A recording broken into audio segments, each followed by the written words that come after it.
আমার স্বামী আমার একমাত্র ভালো শাড়িটা পুড়িয়ে ফেলেছিল যাতে আমি তার পদোন্নতির পার্টিতে যেতে না পারি। সে আমাকে লজ্জার কারণ বলেছিল। আমি মিস্টার ইয়াসিনকে বিয়ে করেছিলাম 7 বছর আগে। দীর্ঘ 7 বছর আমি একাই তার স্বপ্নগুলো কাঁধে বয়ে নিয়েছিলাম। আমি 2টি পার্ট টাইম চাকরি করেছি, বাড়িতে তৈরি খাবার ও ছোট ব্যবসার জিনিস অনলাইনে বিক্রি করেছি। কিন্তু এসব আরামায়েশ ত্যাগ করেছি যাতে সে তার এমবিএ শেষ করতে পারে, কর্পোরেট সার্টিফিকেটগুলো অর্জন করতে পারে এবং দেশের অন্যতম শক্তিশালী ব্যবসায়িক সাম্রাজ্য আলনুর গ্রুপে একটি পদ নিশ্চিত করতে পারে। সেই রাতটা তার জীবনের সবচেয়ে বড় রাত হওয়ার কথা ছিল। কোম্পানিটি অপারেশনের নতুন নির্বাহী সহ সভাপতি হিসেবে মিস্টার ইয়াসিনের পদোন্নতির জন্য এক বিশাল উদযাপনের আয়োজন করেছিল। 3 মাস ধরে আমি গোপনে একটি সাধারণ কিন্তু মার্জিত গাঢ় নীল রঙের শাড়ি কেনার জন্য টাকা জমিয়েছিলাম। একজন স্ত্রী হিসেবে গর্বের সঙ্গে তার পাশে দাঁড়ানোর স্বপ্ন দেখেছিলাম। কিন্তু আমাদের বেরোনোর 1 ঘন্টা আগে আমি উঠোন থেকে ধোঁয়ার গন্ধ পেলাম। আমার হৃদয় আটকে উঠল। আমি রান্নাঘর থেকে ছুটে উঠোন পেরিয়ে পেছনের বাগানের দিকে দৌড়ালাম। আর তখন আমি দেখলাম মিস্টার ইয়াসিন ইতিমধ্যে একটি দামি ডিজাইনার স্যুট পরেছে।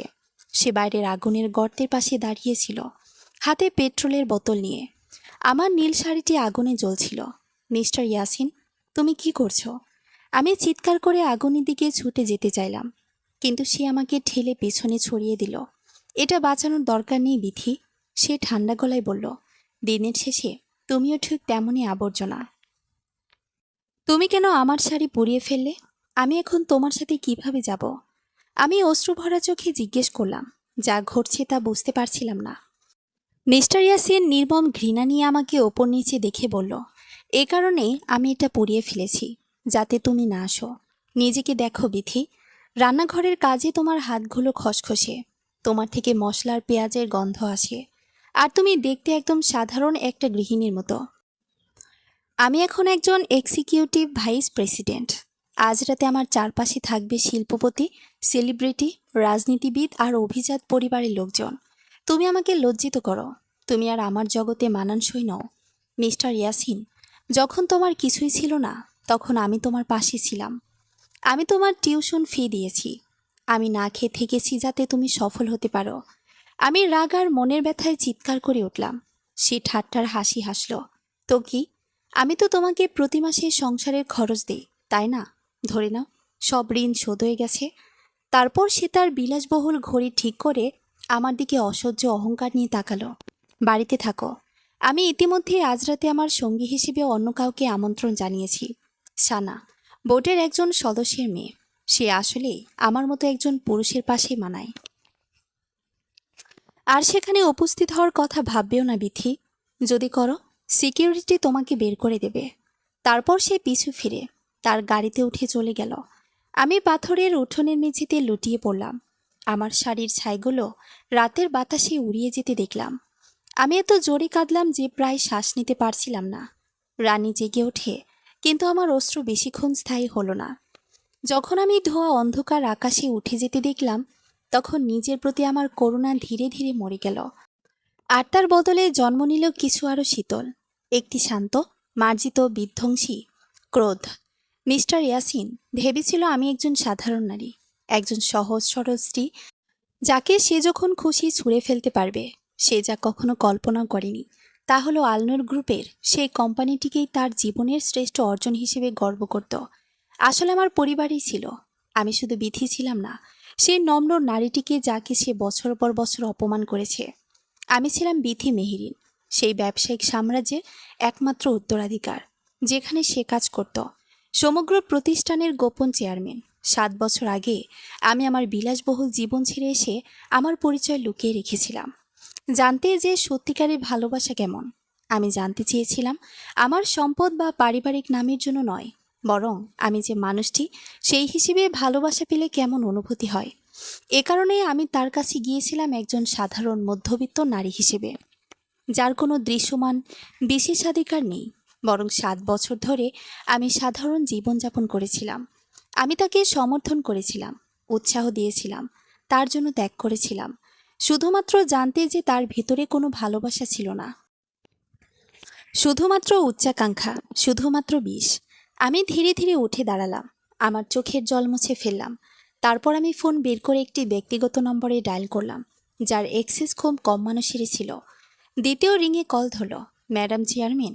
আমার এক্সিকিউটিভ অ্যাসিডেন্ট সঙ্গে সঙ্গে বলল, আজ রাতের গালায় আপনার উপস্থিতির জন্য সবকিছু প্রস্তুত। বোর্ড আপনার আনুষ্ঠানিক পরিচয়ের জন্য অপেক্ষা করছে। হ্যাঁ, আমি শান্তভাবে উত্তর দিলাম। স্টাইলিং টিমকে এখনই আমার বাসভবনে পাঠাও। কোটোর লেহেঙ্গাটি প্রস্তুত করো এবং ব্যক্তিগত ভোল্ট থেকে হীরার সেটটি নিয়ে আসো। আজ রাতে আমি সেই বলরুমে একজন রানীর মতো প্রবেশ করব। আলনুর গ্রুপের গ্র্যান্ড বলরুমটি সেদিন যেন আলোয় তৈরি কোনো রাজপ্রাসাদ। দেশের নামকরা ব্যবসায়ী, রাজনীতিবিদ, মিডিয়া ব্যক্তিত্ব সবাই উপস্থিত ছিল। বিশাল ঝাড়বাতির আলোয় পুরো হল চকচক করছিল। মঞ্চের মাঝখানে বিশাল এলইডি স্ক্রিনে ভেসে উঠছিল একটি নাম, congratulation mister Yasin Rahman, executive vice president of operations. Mister Yasin গর্বে বুক ফুলিয়ে অতিথিদের সঙ্গে হাত মেলাচ্ছিল। তার পাশে দাঁড়িয়েছিল সানা, একজন ধনী ব্যবসায়ীর মেয়ে। কালো গাউন, ভারী মেকআপ আর অহংকারে ভরা চোখ। তোমার স্ত্রী আসেনি তো? সানা হেসে জিজ্ঞেস করল। ইয়াসিন ঠোঁট বাঁকিয়ে বলল, ও এসব জায়গার জন্য না।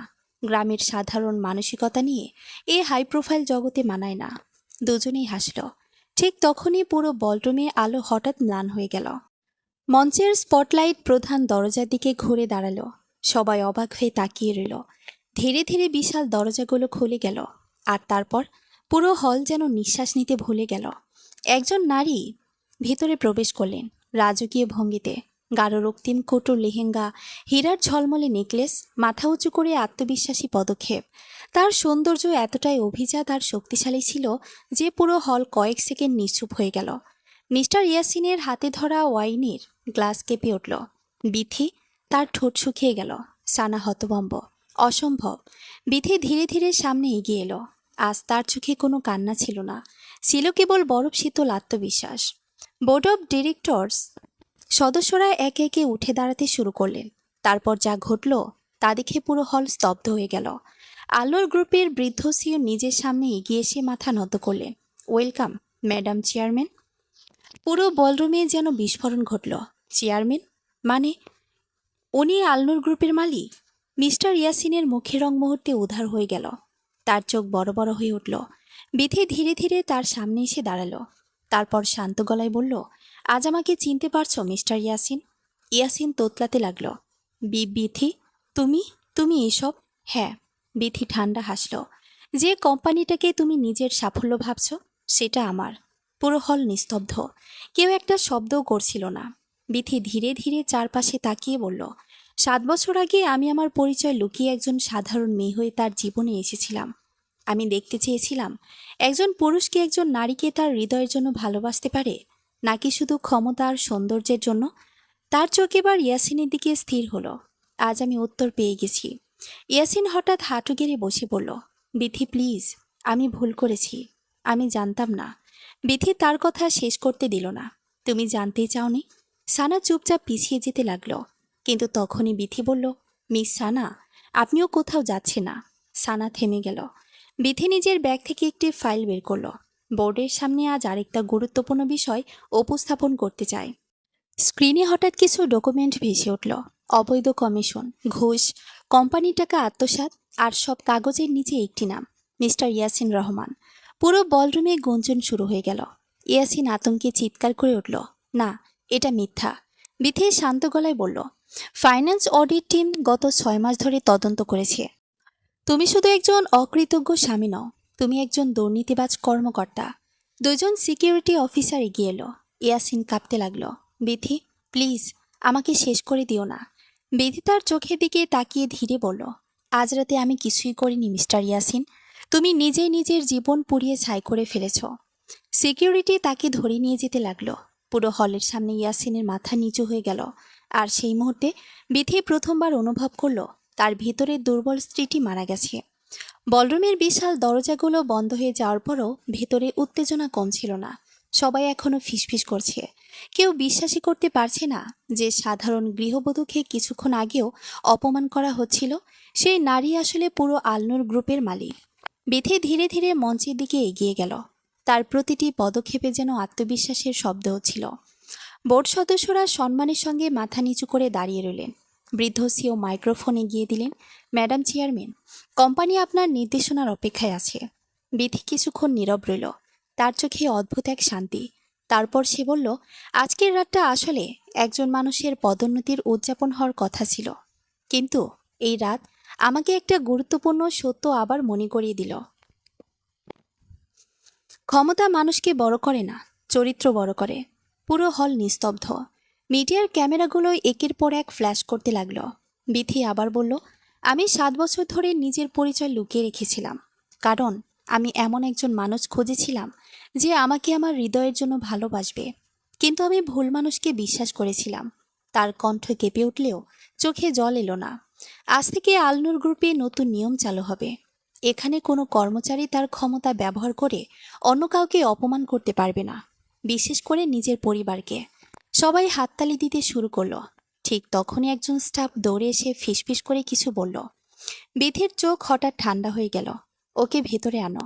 কয়েক সেকেন্ড পর দরজা খুলে গেল। ইয়াসিনকে আবার ভেতরে আনা হলো। তার দামি স্যুট এলোমেলো, চুল বিশৃঙ্খল, মুখে আতঙ্ক। সে দৌড়ে বিথির সামনে এসে হাঁটু গেড়ে বসে পড়ল। বিথি, প্লিজ, আমি ভুল করেছি, আমাকে আরেকটা সুযোগ দাও। সবার সামনে তার কণ্ঠ কাঁপছিল। আমি তোমাকে ভালোবাসি।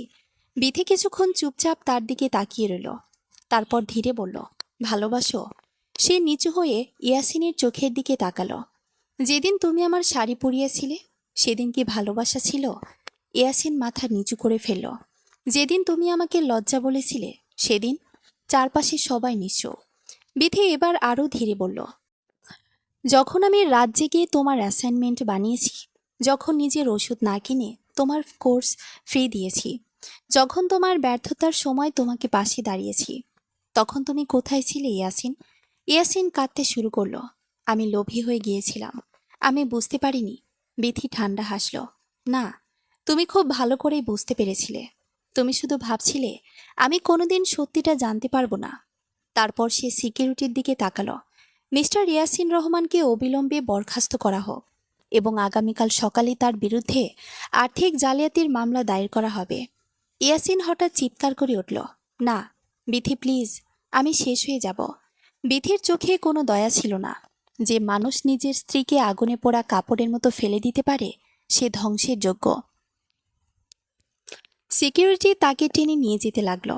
যাওয়ার সময় ইয়াসিন শেষবারের মতো বিথির দিকে তাকালো, কিন্তু সেই চোখে আর আগের দুর্বল ভাঙা নারীটাকে দেখা গেল না। সেখানে ছিল শুধু ক্ষমতা, শুধু প্রতিশোধ। ইয়াসিন চলে যাওয়ার পর পুরো হল নিস্তব্ধ হয়ে রইল। ঠিক তখনই ভিড়ের পেছন থেকে একজন পুরুষের কণ্ঠ ভেসেছিল, ম্যাডাম চেয়ারম্যান, মনে হচ্ছে আপনি এখনো আগের মতোই সাহসী আছেন। বিথি অবাক হয়ে পেছনে তাকালো। তার চোখ বড় হয়ে গেল। আরিয়ান? স্মার্ট কালো স্যুট পরা লোকটা হালকা হাসল। বিদেশে থাকা আলনুর গ্রুপের আন্তর্জাতিক পরিচালক আরিয়ান মেহরাব, যে মানুষটা একসময় বিথিকে বিয়ের প্রস্তাব দিয়েছিল আর যার কাছ থেকে বিথি নিজে দূরে সরে গিয়েছিল। আরিয়ান ধীরে ধীরে সামনে এসে দাঁড়ালো। তোমাকে আবার ফিরে পেয়ে ভালো লাগছে বিথি। বিথির হৃদয় হঠাৎ অদ্ভুতভাবে কেঁপে উঠল, কারণ সে জানতো না এই মানুষটার ফিরে আসা তার জীবনে আরো বড় ঝড় নিয়ে আসে। বলরুম ধীরে ধীরে ফাঁকা হয়ে যাচ্ছিল, কিন্তু বিথির মাথার ভিতর এখনো ঝড় বয়ে চলেছে। আরিয়ান মেহরাব, এই মানুষটাকে সে বহু বছর এড়িয়ে চলেছে, কারণ আরিয়ান শুধু তাকে ভালোবাসত না, সে বিথিকে সত্যিকারের সম্মানও করত, যে সম্মানটা বিথি নিজের স্বামীর কাছ থেকে কোনোদিন পায়নি। আরিয়ান শান্ত গলায় বলল, তুমি ঠিক আছো? বিথি কিছুক্ষণ চুপ থেকে বলল, আজকের পর সব ঠিক থাকা আর না থাকার মধ্যে খুব একটা পার্থক্য নেই। আরিয়ান তার দিকে গভীরভাবে তাকালো। তবুও তুমি ভাঙ্গনি, সেটাই তোমার সবচেয়ে বড় শক্তি।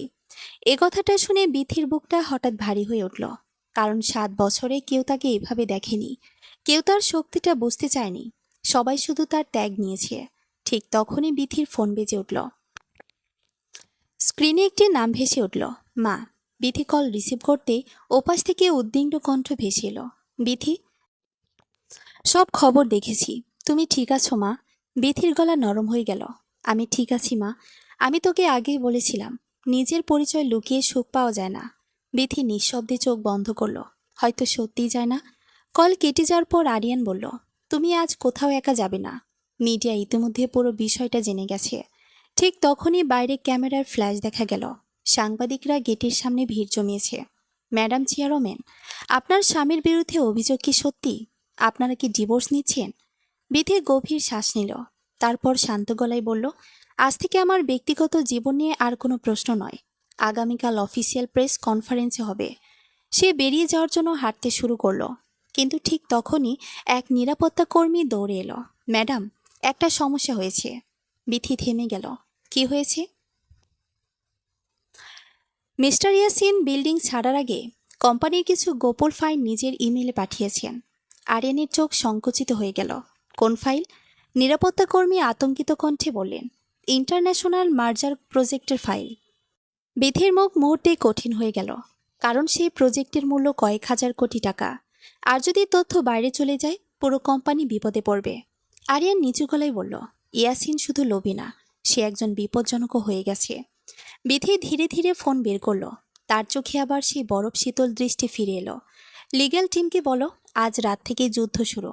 আর দূরে কোথাও অন্ধকার রাস্তার পাশে দাঁড়িয়ে ইয়াসিন নিজের ফোন শক্ত করে ধরে হাসছিল।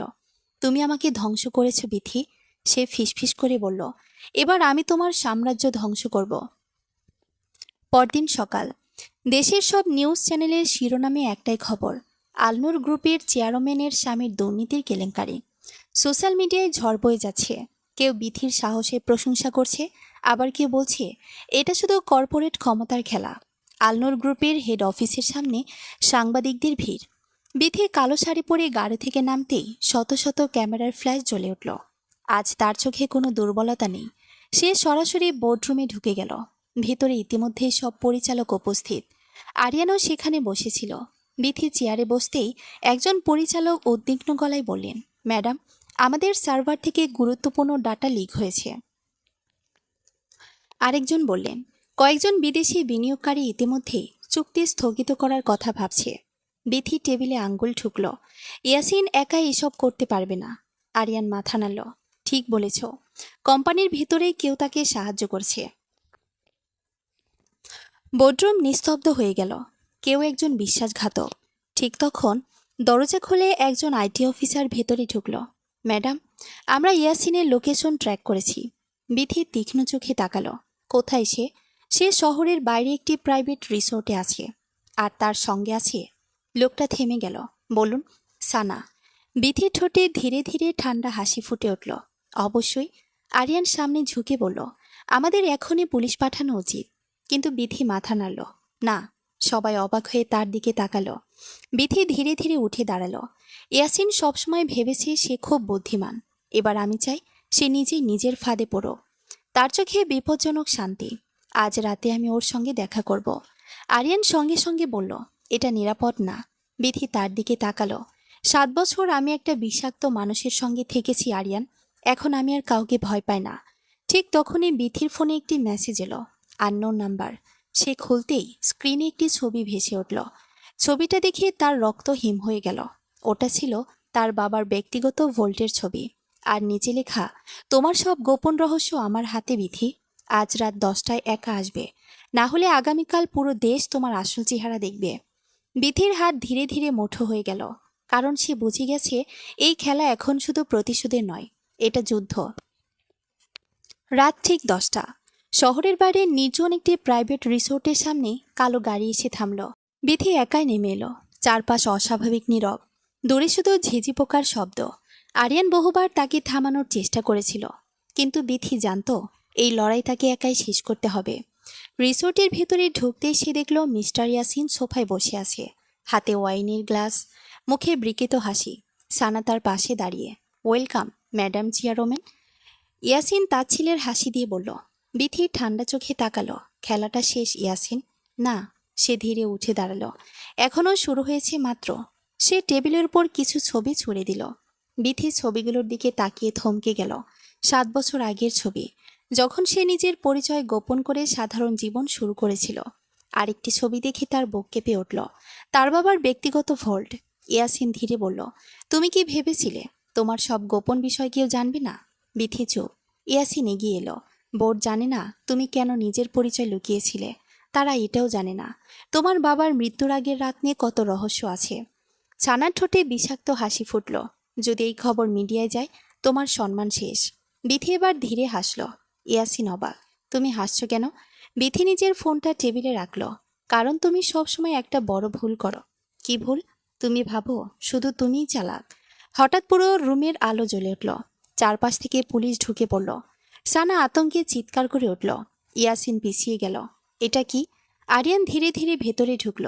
তার হাতে একটি ফাইল। তোমার স্বীকারোক্তির লাইভ রেকর্ড হয়েছে, মিস্টার ইয়াসিন রহমান। ইয়াসিনের মুখ সাদা হয়ে গেল। পুলিশ অফিসার সামনে এসে বলল, আপনাকে কর্পোরেট জালিয়াতি, তথ্য চুরি এবং ব্ল্যাকমেইলের অভিযোগে গ্রেপ্তার করা হচ্ছে।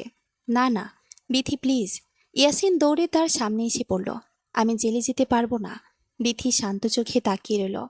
যেদিন তুমি আমার শাড়ি আগুনে ফেলেছিলে, সেদিনই তুমি নিজের ভবিষ্যৎ পুড়িয়ে ফেলেছিলে। পুলিশ তাকে ধরে নিয়ে গেল।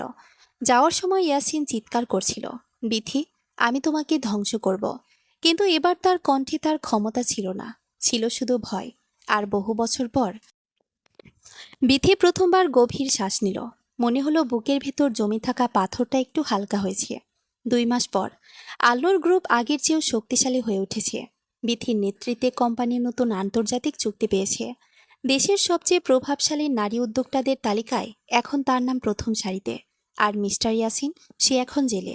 যে মানুষটা একদিন ক্ষমতা নিয়ে অহংকার করত, আজ সে আদালতের করুণা চাইছে। সানাই এবং তার বাবার বিরুদ্ধেও তদন্ত চলছে। এক বিকেলে বিথি নিজের অফিসে বসে ফাইল দেখছিল। ঠিক তখন দরজায় নক হলো। আরিয়ান ভেতরে ঢুকলো। তার হাতে একটি ছোট বাক্স। তোমার জন্য। বিথি অবাক হয়ে বাক্স খুলল। ভেতরে একটি গাঢ় নীল শাড়ি, একদম সেই রং যে শাড়িটা ইয়াসিন আগুনে পুড়িয়ে দিয়েছিল। বিথির চোখ কিছুটা ভিজে উঠল। আরিয়ান নরম গলায় বলল, কিছু আগুন মানুষকে শেষ করে দেয়, আর কিছু আগুন মানুষকে নতুন করে জন্ম দেয়। বিথি ধীরে শাড়িটা স্পর্শ করল। তার মনে পড়ে গেল সেই রাত, ধোয়া, অপমান, ভাঙা হৃদয়। কিন্তু আজ সে আর সেই দুর্বল নারী নয়। আজ সে নিজের মূল্য জানে। আরিয়ান কিছুক্ষণ চুপ থেকে বলল, তুমি কি কখনো আবার কাউকে বিশ্বাস করতে পারবে? বিথি জানালার বাইরে তাকালো। সূর্যের আলো পুরো শহরের উপর পড়েছে। সে ধীরে বলল, হয়তো পারবো, কিন্তু এবার আর নিজেকে হারিয়ে নয়। আরিয়ান মৃদু হাসল। ঠিক তখন বিথির ফোনে একটি নোটিফিকেশন এলো। ইয়াসিন জেল থেকে একটি চিঠি পাঠিয়েছে। বিথি কয়েক সেকেন্ড তাকিয়ে থেকে ফোনটা বন্ধ করে দিল। কিছু কথার উত্তর না দেওয়াই ভালো, কারণ সব ক্ষমা ফিরে পাওয়ার যোগ্য হয় না। 1 বছর পর আলনোর গ্রুপের এক হেডকোয়ার্টারের উদ্বোধন। আজ পুরো ভবন আলোয় ঝলমল করছে। দেশের বড় বড় ব্যবসায়ী, বিদেশি প্রতিনিধি, মিডিয়া সবাই উপস্থিত। প্রধান মঞ্চের সামনে বড় অক্ষরে লেখা, chairman Bithi Meherin leadership centre. হাজার মানুষের করতালির মাঝে বিথি মঞ্চে উঠল। আস্থার পরনে একটি গাঢ় নীল শাড়ি। কিন্তু আজকের বিথি আর আগের বিথি নয়। আস্থার মাথা উঁচু, চোখে আত্মবিশ্বাস, হাসিতে শক্তি। সে মাইক্রোফোনের সামনে দাঁড়ালো। একসময় আমি ভাবতাম ভালোবাসা মানে নিজের সবকিছু ত্যাগ করা। কিন্তু আজ আমি বুঝেছি, যে ভালোবাসা আপনাকে ছোট করে দেয়, সেটা ভালোবাসা নয়, সেটা বন্দিত্ব। পুরো হল নিস্তব্ধ হয়ে শুনছিল। অনেক নারী নিজের মূল্য ভুলে যায় শুধু কাউকে ধরে রাখার জন্য। আমিও ভুলেছিলাম। কিন্তু যেদিন আমি নিজেকে ফিরে পেয়েছি, সেদিনে আমার জীবন বদলে গেছে। সবার চোখে সম্মান। মঞ্চের পাশে দাঁড়িয়ে আরিয়ান শান্ত হাসিতে তাকিয়ে আছে। অনুষ্ঠান শেষে বিথি বাইরে বেরিয়ে এলো। রাতের আকাশে হালকা বাতাস। ঠিক তখন একজন স্টাফ এসে বলল, ম্যাডাম, জেল থেকে খবর এসেছে। বিথি থামল। মিস্টার ইয়াসিন মুক্তি পাওয়ার আগে অসুস্থ হয়ে হাসপাতালে ভর্তি হয়েছে। কয়েক সেকেন্ড নীরবতা। তারপর বিথি শুধু বলল, তার চিকিৎসার সব খরচ কোম্পানি বহন করবে। স্টাফ অবাক। ম্যাডাম, এত কিছুর পরেও? বিথি ধীরে আকাশের দিকে তাকালো। আমি প্রতিশোধ নিয়েছি, কিন্তু আমি তার মতো নিষ্ঠুর হইনি। দূরে আতশবাজি ফুটতে শুরু করলো। আকাশ আলোয় ভরে গেল। আর সেই আলোয় দাঁড়িয়ে বিথি বুঝতে পারল, একদিন যে আগুন তার জীবন পুড়িয়ে দিয়েছিল, আজ সে আগুনই তাকে শক্তিশালী করেছে। তার গল্প শেষ হয়নি, কারণ একজন নারীর আসল জয় প্রতিশোধে নয়, নিজেকে ফিরে পাওয়ায়। সমাপ্ত।